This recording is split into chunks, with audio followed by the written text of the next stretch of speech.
In the last video, the last couple of videos, we went through setting up a pivot table. Now, because we want to make things prettier, we want to do the same thing but create a chart instead. Let's go to our inventory worksheet here. We're going to do the same thing. Click and drag, specify a range of data, go to Insert, and instead of clicking right here to load the pivot table, we're going to click the little arrow pointing down, and we'll select a pivot chart. And double check our table range. That's good.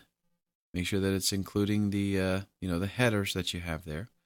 Click OK, and that's it. Simple as that. Now let's go through here and do the same thing. Category.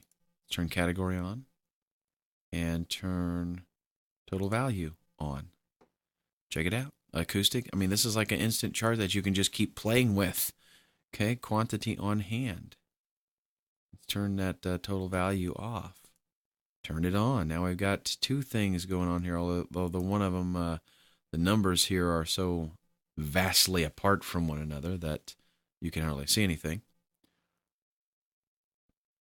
So we'll leave it set to quantity on hand for right now. It gives us, the regular information here, but just like a regular pivot table. But in addition, we have this chart that is dynamically updated and gives us, in more of a visual way, a view of the information that we need to see.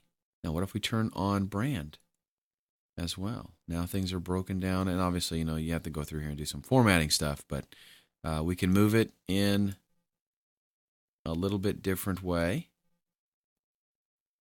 We want to bump it over to, now we've kind of changed up our chart here, right? So what this did is, since I turned on brand and category, we have category here across the bottom, but then we have the brand in the legend field, color-coded automatically and organized as such, because we could have, Fender, for example. They could appear in the acoustic bass, acoustic guitar, acoustic electric. They could appear in any one of those categories. So we know at a glance that as far as Fender is concerned, we carry, a pretty good variety of different types of items. We've got an acoustic bass. We've got an electric bass, electric guitar, a guitar amp. Visually we can see what's going on here. And that's what's important.